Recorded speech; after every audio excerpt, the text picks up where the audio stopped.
Welcome students. ক্রোমোজোমের physical structure chemical structure সম্বন্ধে তোমরা আগের ভিডিওতে নিশ্চয়ই অলরেডি জেনে ফেলেছো। তো ফিজিক্যাল স্ট্রাকচার কেমিক্যাল স্ট্রাকচার জানার পর ডিএনএর মধ্যে বিভিন্ন যে কেমিক্যাল কম্পাউন্ডগুলো রয়েছে, যে ফসফরিক অ্যাসিড, নাইট্রোজেন বেস আর পেন্টোজ সুগার, এরা কিভাবে ওরিয়েন্টেশন হয়, এরা কিভাবে কনজুগেট করে পরস্পরের সঙ্গে কেমিক্যাল বন্ডিং তৈরি করে ডিএনএ ডাবল হেলিক্যাল স্ট্রাকচার তৈরি করে, অর্থাৎ ডিএনএর দ্বিতন্ত্রী গঠন কিভাবে তৈরি হয় সেটা আমাদেরকে জানিয়েছিলেন প্রথম বিজ্ঞানী ওয়াটসন এবং ক্রিক। তো ওয়াটসন এবং ক্রিকের দ্বিতন্ত্রী গঠনটা আজকে কিন্তু আমরা দেখব।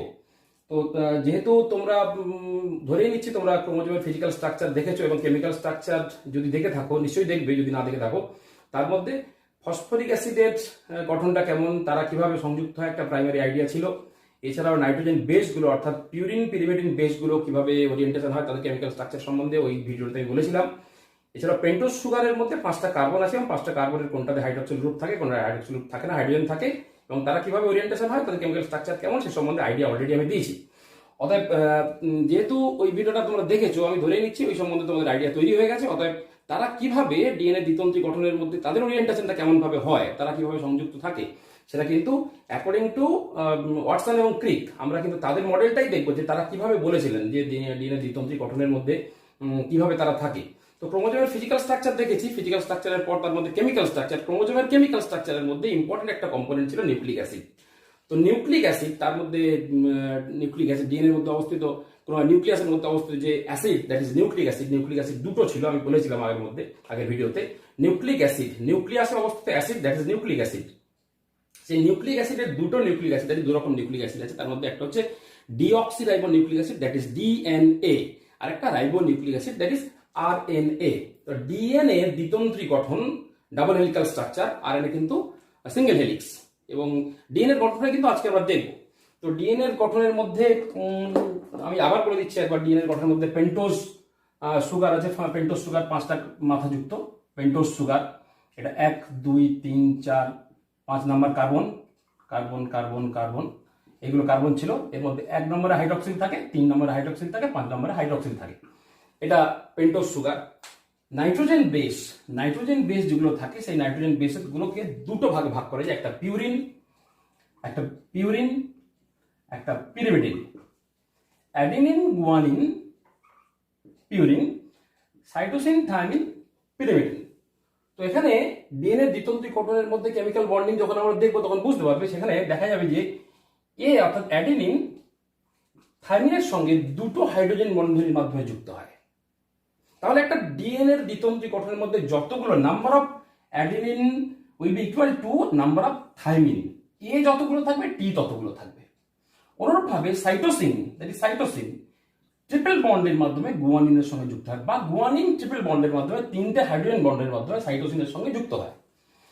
তো তাহলে এখানেও আমরা বলতে পারি যে সাইটোসিন যতগুলো থাকবে গুয়ানিন ততগুলো থাকবে। তো সেই হিসাবে অ্যাডিনিন থাইমিনের সঙ্গে সমান, গুয়ানিন সাইটোসিনের সঙ্গে সমান। সেই হিসাবে আমরা বলতে পারি যে পিউরিন বেস যতগুলো থাকবে, number of purine base will always be equal to number of pyrimidine base. This is known as Chargaff base rule, base pairing rule. তো সেক্ষেত্রে বলা চলে purine base and pyrimidine base, এদের যে রেশিও অলওয়েজ উইল বি 1। এটা Chargaff base equivalence rule. আর এই যে অ্যাডিনিন থাইমিনের সঙ্গে ডাবল বন্ডের মাধ্যমে যুক্ত হয়, দুটো হাইড্রোজেন বন্ধনের মাধ্যমে যুক্ত হয়, এটা বলে complementary base pairing rule. Adenine থাইমিনের সঙ্গে সবসময় দুটো হাইড্রোজেন বন্ধনের মাধ্যমে যুক্ত হবে। সাইটোসিন থাইমিনের সঙ্গে গুয়ানিনের সঙ্গে সবসময় কিন্তু 3টে হাইড্রোজেন বন্ধনের মাধ্যমে যুক্ত হবে। তুমি বলতে পারো যে এটা কি স্যার কখনো 3টে হাইড্রোজেন বন্ধনের মাধ্যমে যুক্ত হতে পারে না, বা এটা কখনো দুটো হতে পারে না? হ্যাঁ, হতে পারে। কিরকম? 2 যোগ 4 সমান কি 5 হতে পারে? 2 যোগ 4 সমান 5 হতে পারে? আমি বলবো হ্যাঁ হতে পারে। কিভাবে? যদি ভুল করে তাহলে হতে পারে। এটা যদি ভুল করি আমরা, রং প্রসেস, হ্যাঁ হতে পারে, আমি লিখলেই হতে পারে, আমি লিখেছি। কিন্তু এটা যদি মানে ন্যাচারাল প্রসেসে কখনো হবে না। এই যে ভুল হয়ে যাওয়া, দ্যাট ইজ মিউটেশন। যদি কোনো কারণে চেঞ্জ এসে যায়, নেচারে কখনো কোনো কারণে যদি চেঞ্জ এসে যায়, তাহলে কিন্তু এটা হতে পারে। আদারওয়াইজ কিন্তু নর্মাল প্রসেসে কখনোই হবে না। অ্যাডিনিন থাইমিনের সঙ্গে দুটো হাইড্রোজেন বন্ধনের মাধ্যমে যুক্ত হবে। সাইটোসিন গুয়ানিনের সঙ্গে সবসময় 3টে হাইড্রোজেন বন্ধনের মাধ্যমে যুক্ত হবে। তো এই বন্ধনের মাধ্যমে যুক্ত হওয়া, এরা কিভাবে তাদের সঙ্গে ওরিয়েন্টেশন থাকে, কিভাবে সংযুক্ত হয়, সেইগুলো আমরা ডিএনএ ডাবল হেলিকাল স্ট্রাকচারের মাধ্যমে আমরা জানতে পারবো। ডিএনএ ডাবল হেলিকাল স্ট্রাকচার যখন আমরা দেখবো, তার আগে কিন্তু আমাদের ডাবল হেলিকাল স্ট্রাকচারটা এঁকে দেখতে হবে। ডিএনএ ডাবল হেলিকাল স্ট্রাকচার দেখো, ডাবল হেলিকাল স্ট্রাকচার বুঝতে গেলে কিন্তু আঁকাটাও ভীষণ ইম্পর্টেন্ট। অর্থাৎ ডিএনএ দ্বিতন্ত্রী গঠন আঁকাটা কিন্তু খেয়াল রাখবে। খাতাতে যদি লম্বা করে আঁকতে চাও, খাতাটা একটু ঘুরিয়ে নেবে। খাতাটা ঘুরিয়ে নিলে আর করে আঁকবে। যেমন আমি বোর্ডকে এইভাবে আঁকছি, যদি এটা ঘুরিয়ে নিই লম্বালম্বি হয়ে যাবে। তো আমি সেইভাবে আঁকছি কিভাবে কিন্তু খেয়াল রাখবো।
নিজেরা যদি একবার প্র্যাকটিস করো, তাহলে কিন্তু এই আঁকাটা তোমাদের কাছেও সহজ বলে মনে হবে। ভেরি ইজি, খুব সিম্পল, খুব সিম্পল ড্রয়িং। ডিএনএ দ্বিতন্ত্রী গঠনের মধ্যে আগেই বলেছি, ডিএনএ দ্বিতন্ত্রী অর্থাৎ ডাবল হেলিক্স, দুটো হেলিক্স থাকে স্বাভাবিকভাবে। একটা সবুজ রঙের হেলিক্স তোমরা দেখতে পাচ্ছ, সবুজ রঙের আরেকটা কালো রঙের তোমরা দেখতে পাচ্ছ। এই যে দুটো স্ট্যান্ড, এই স্ট্যান্ডটাকে যদি আমরা একটু ঘুরিয়ে নিই, দেখো একটা জিনিস, এটা কিন্তু পরস্পরের সঙ্গে পেঁচিয়ে আছে।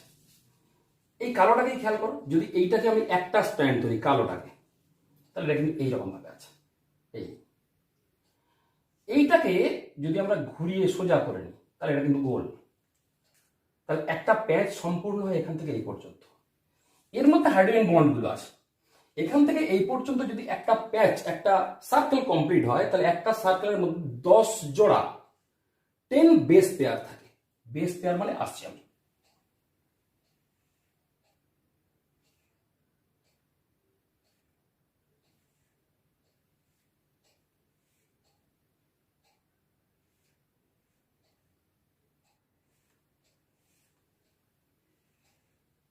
দেখো এখান থেকে এই পর্যন্ত কিন্তু আমি 10টা দাগ টানলাম। 10টা দাগ মানে এখানে 10টা বেস পেয়ার আছে।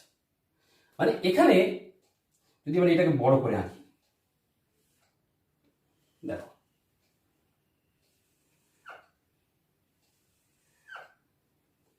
কালো স্ট্যান্ডটা, green stand, base pair 10 base pair.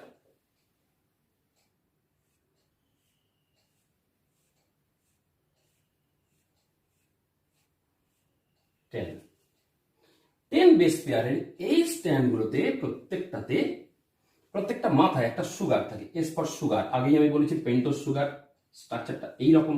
Pentose sugar, carbon, এটা 1 নম্বর কার্বন, নাম্বার 1 কার্বন, এটা 1, এটা 2, 3, 4, 5। পেন্টোজ সুগার, সবগুলোতে একটা করে pentose sugar. Pentose sugar, S. In between 2 pentose sugar একটা ফসফেট গ্রুপ থাকবে, ফসফরিক অ্যাসিড এখানে থাকে। এই ফসফরিক অ্যাসিড দুটো পেন্টোজ সুগারকে ধরে রাখবে। ফসফরিক অ্যাসিড,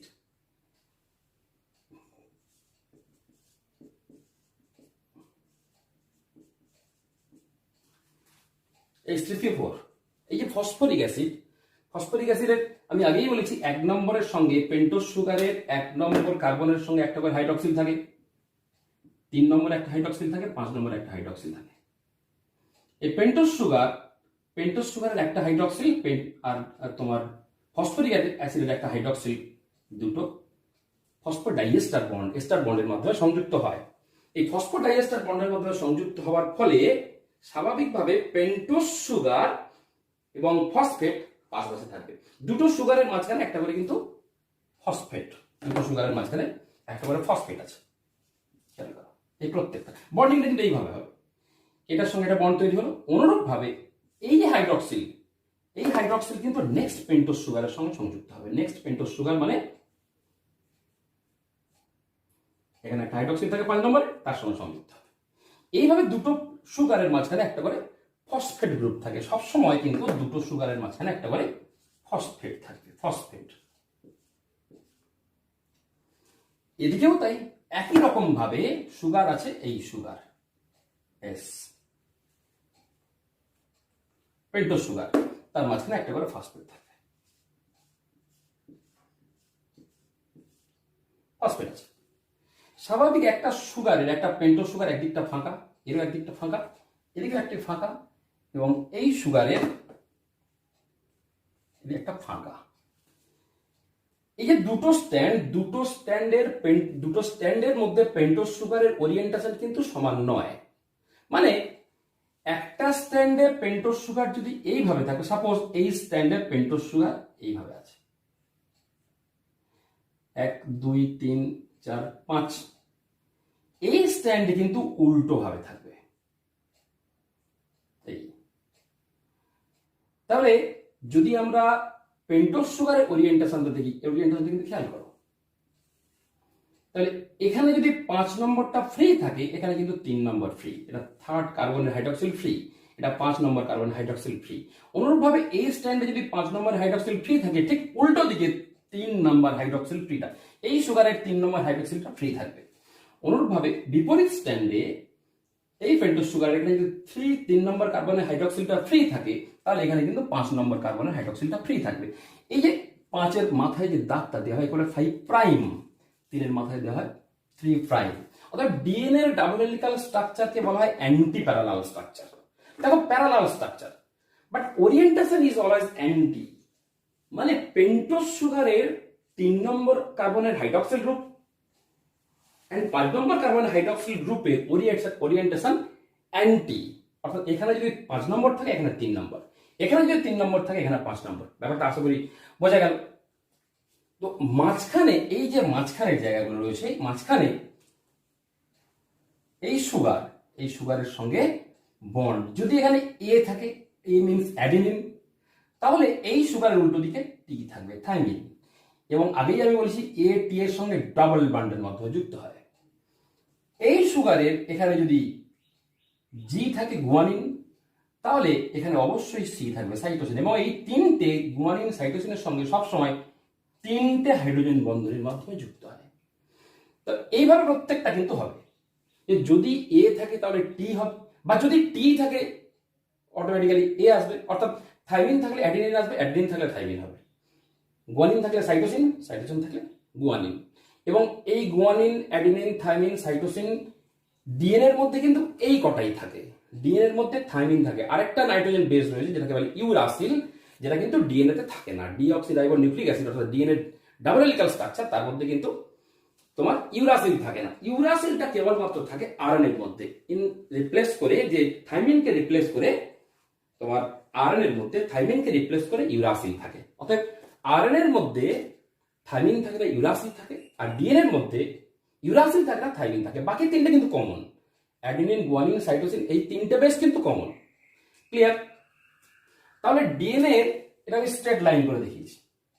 এই যে বাইরের দিকে, মানে দেখো এই বাইরের দিকে, বা এই যে কালো যে স্ট্যান্ড দেখা যায় বাইরের দিকে, অর্থাৎ এই স্ট্যান্ড যখন ডাবল হেলিক্যাল স্ট্রাকচার তৈরি হচ্ছে, তখন কিন্তু সুগার এবং ফসফেট এরা কিন্তু বাইরের দিকে থাকে, স্বাভাবিক, দেখতেই পাচ্ছ এখান থেকে। অতএব এইটার মধ্যে, বা এই যে স্ট্যান্ডটা যাচ্ছে গ্রিন বা ব্ল্যাক কালারের যে স্ট্যান্ড আমি পরস্পরের সঙ্গে পেঁচিয়ে এঁকেছি, সেখানে কিন্তু পেন্টোজ সুগার এবং ফসফেটিক অ্যাসিডের ফসফেট সবসময় বাইরের দিকে থাকে। সেরকম একে বলা হয় সুগার ফসফেট ব্যাকবোন।